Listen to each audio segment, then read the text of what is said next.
Hi guys, it's Professor Costa, and we're going to be talking about advanced central perfusion. This is just part one. For all of this, it's a huge topic. It's really, really important. It's one of our ABCs, and something that it's a simple concept in terms of a way to wrap your head around all this. There's so many different diseases, and people get overwhelmed. All of the stuff that we're talking about today are things that cause heart failure. You've already studied heart failure. You know left versus right. You know the symptoms and treatments. Now we're just going to talk about specific things that cause heart failure. I hope that puts it into perspective for you. It is complicated content. I'm not saying it's not, but that may help you see the big picture.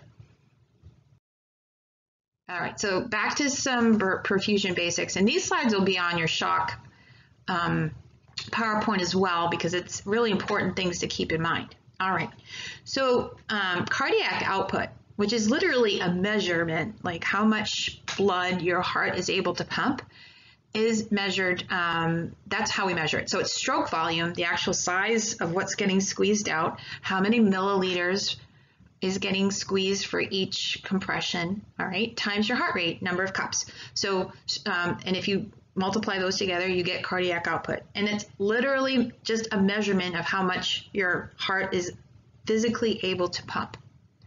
So if the volume goes down, so if we have someone in the next few slides, we're going to talk about those low volume issues with cardiomyopathy, then you'll see that to do the same, to get the same amount, your heart has to speed up.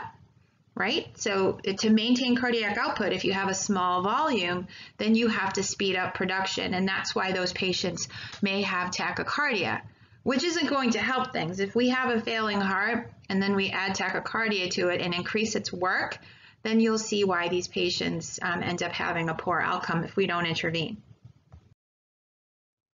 So back to basics is we have systemic vascular resistance, or SVR, and that's the squeeze.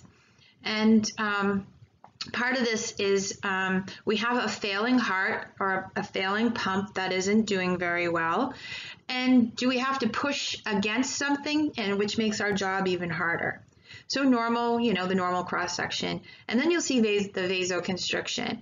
So it's harder for your heart to push blood into a smaller opening.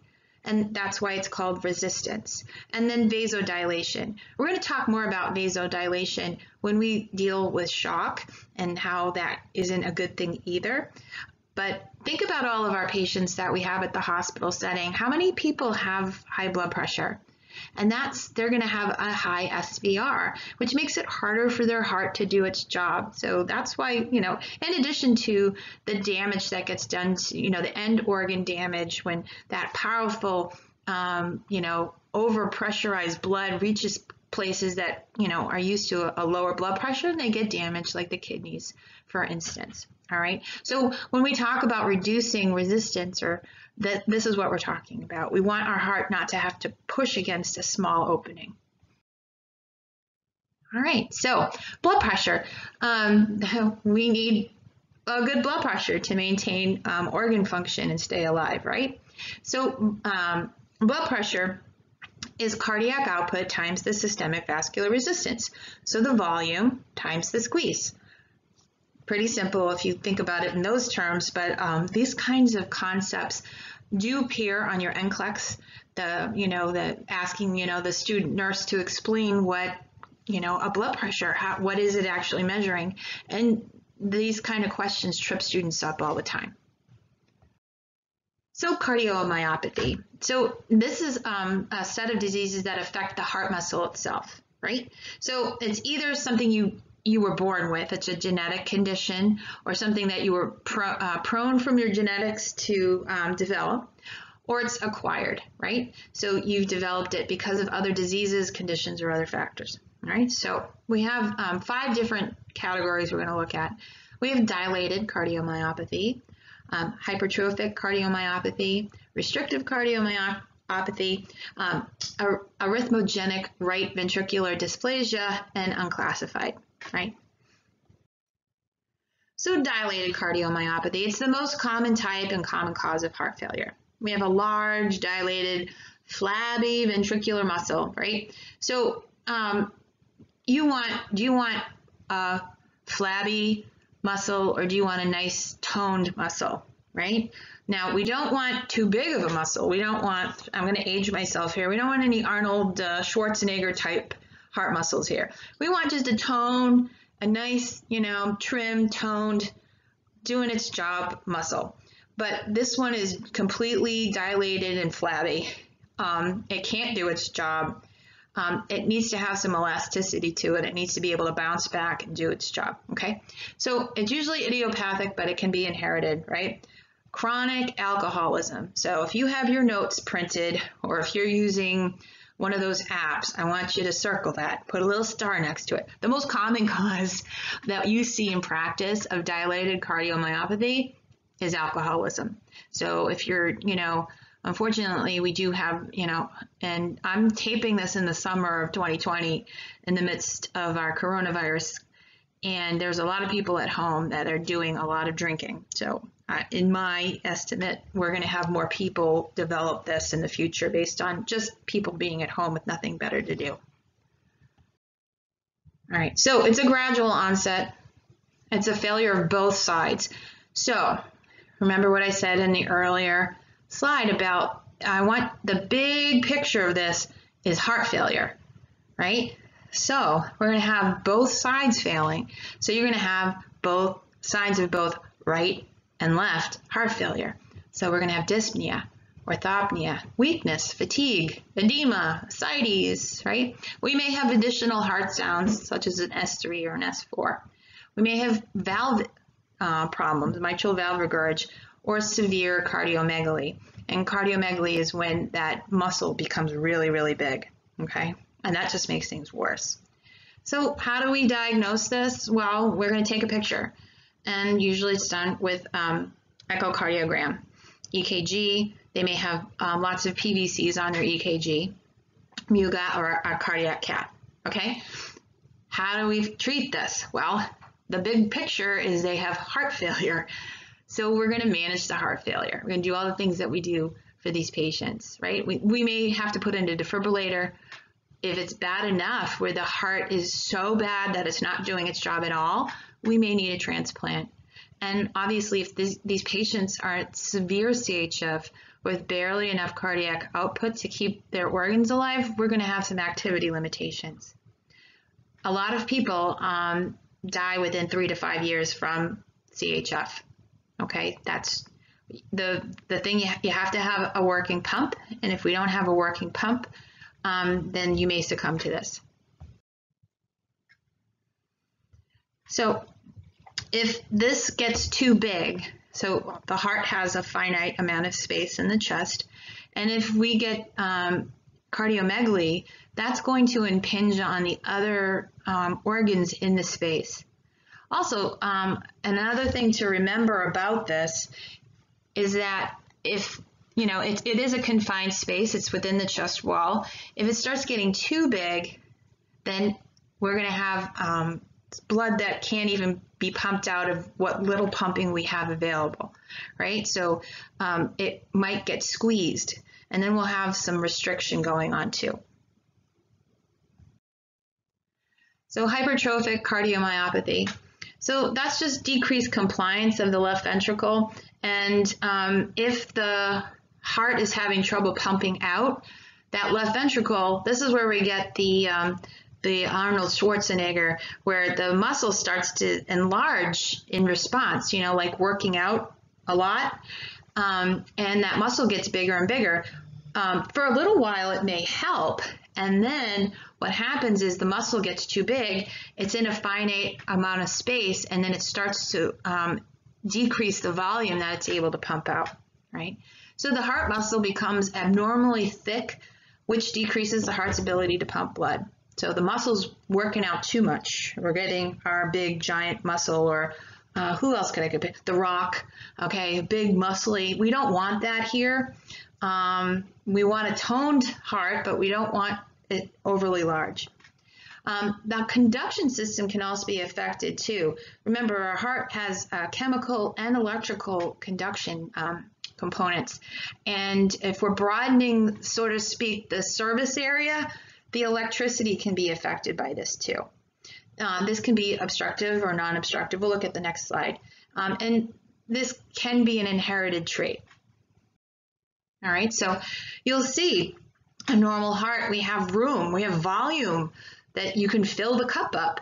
On the right, you'll see the hypertrophic. As that heart muscle gets thick, the volume, the size of your cup goes away, and you're not able to keep up cardiac output. And you're going to have signs of CHF. You're going to have congestive heart failure, right? Obviously, it takes a while for you to build up heart muscle like this, so this is a gradual onset. All right, so we're going to have pronounced ventricular hypertrophy, big muscle, the Arnold or the Rock, and that's also going to lead to some fibrosis. We're going to have small volumes, small cups, okay? And we may even have some septal hypertrophy, okay? And left atrial dilation as well. So if you have backup, remember the volume that's coming from the left atria is supposed to go down into the left ventricle. And if we have not enough room in the cup, there may be some spillover, and over time that can cause the atria to dilate, okay? We don't want that. What are our signs and symptoms? Well, we have severe CHF. So we have dyspnea, orthopnea, paroxysmal nocturnal dyspnea, angina, syncope. We may have extra heart sounds, sudden death, and we may have issues with the electrical conduction, AFib, or ventricular dysrhythmias. All right, sorry about the spelling on that slide. So we want to prevent you from dying from this. So aimed at preventing sudden death, because if you go into a dysrhythmia, remember from our advanced medication, advanced perfusion medications, something we're going to be going over in a lecture or two is adult code. And we're going to be looking at all the arrhythmias that, we're going to be treating in that. But if you go into a ventricular dysrhythmia like VTAC, that can lead to sudden death. So we want to prevent you from dying all of a sudden. So we may include things like an implanted defibrillator. You may go into AFib and throw a clot. So think about all the stuff we do for the AFibers. All right, they may be on anticoagulants and so forth. Treatment aimed at preventing it. We're going to try and improve ventricular filling. And we want to relieve the signs and symptoms. So medications. Remember, when our volume goes down, our heart naturally speeds up. In this case, that's not really going to help anything. In fact, it's going to make our heart work a lot harder, and our heart's not doing so well. So beta blocker, we want to slow the heart down a little bit. Antidysrhythmics, so those patients that have lots of PVCs or atrial fibrillation, they may be on an antidysrhythmic. Calcium channel blockers are often common too.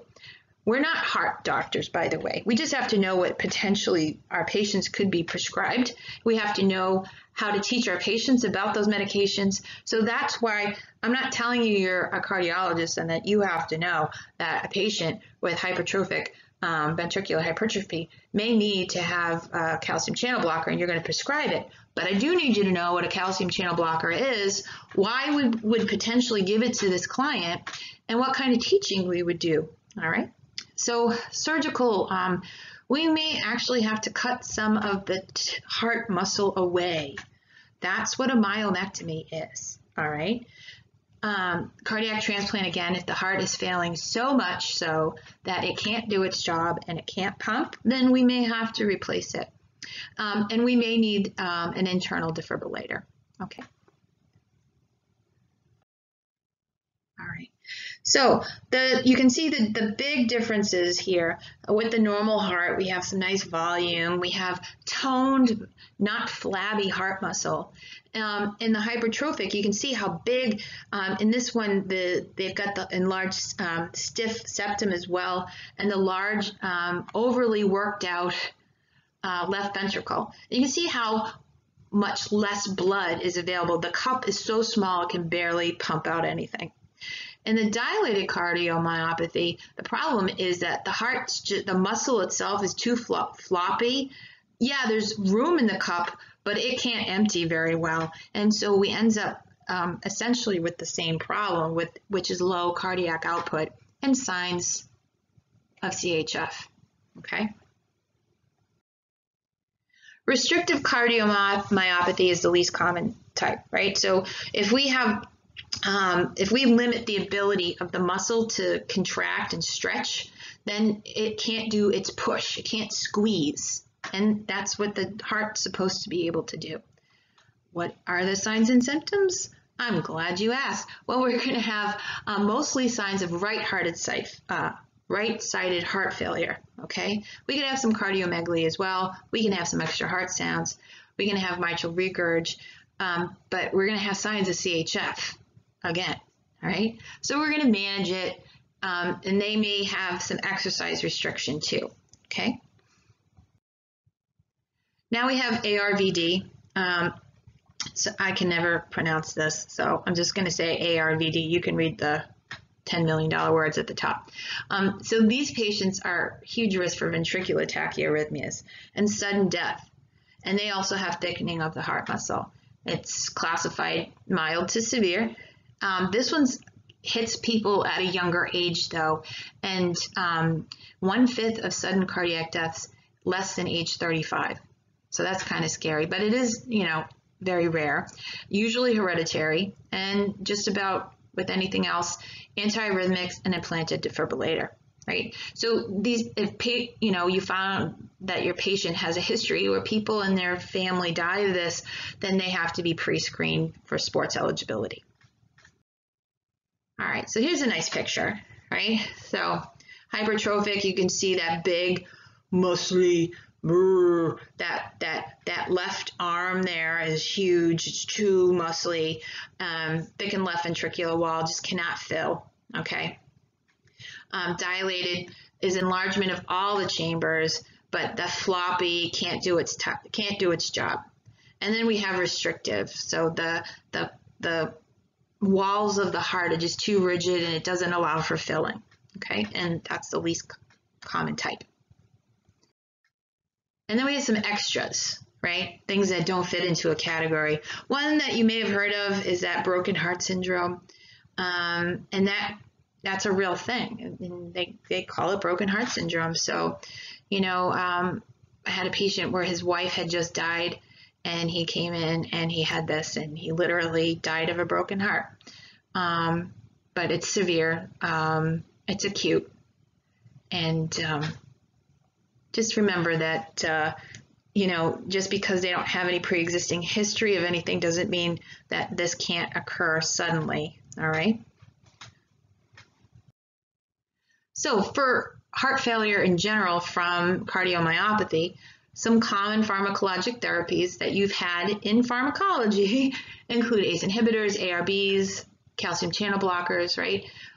Why? Because we want to make sure that we don't have too much systemic vascular resistance. If our heart's not pumping well, we don't want it to have to climb over something on top of it. We don't want there to be too much squeeze. Then if we have a heart that's panicking and trying to increase its own cardiac output, because the heart feeds itself first, always, but it may tend to become tachycardic. So what kind of things do, slow down the heart? Beta blockers, calcium channel blockers, and DIG, though we're going to avoid that in hypertrophic, okay? So make sure you remember DIG and what kind of teaching we do with DIG. All of that's open to testing, all right? Beta blockers can also relax the heart and stabilize rhythms. So if we have patients who have some arrhythmias going on, the beta blockers can help with that, okay?